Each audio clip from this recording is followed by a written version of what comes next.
major, we're going to put the major pentatonic on here. So let me just put the scale formula, major pentatonic, so that you know what it is. And I'll put the scale degrees on here. So we've got a root, a second, third, fifth, and we have a sixth. I'm going to put this on here. Remember, the major pentatonic, go leg, rectangle. The leg takes us up to the second. I'm going to put some colours on this.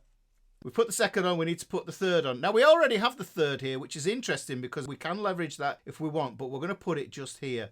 Then we need the fifth. Remember, the power chord shape looks like this. There's the root, there's the fifth. That would be the power chord shape just there. And then the sixth goes here. So hopefully you can see we get the leg and then we get the rectangle. Now, this is really cool. Right, so I'm going to use this position here because I'm just going to use the original C shape here, 5R3.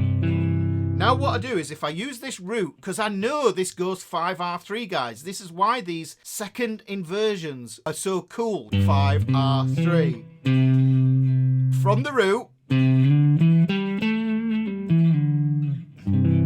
you can hear now that I have a position to put a scale on. I use the root note of this triad, second inversion triad. So when I'm playing a C chord here,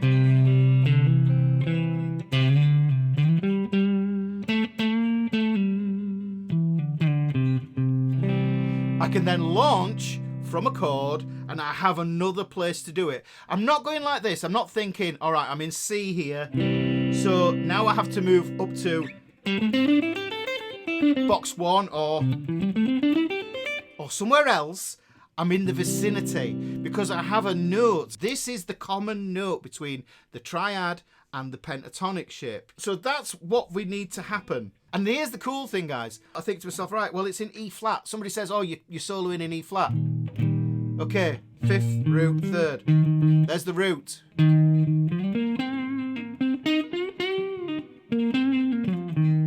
Yeah? That puts me there. And then there's the shape. And I know that the full shape is going to live there. I can play this with all the major chords in the key. This works on chords 1, 4, and 5. You can treat them differently as well. But this works on all 1, 4, and 5 because at their heart they are major. Now that is the first 5R3 that we encounter.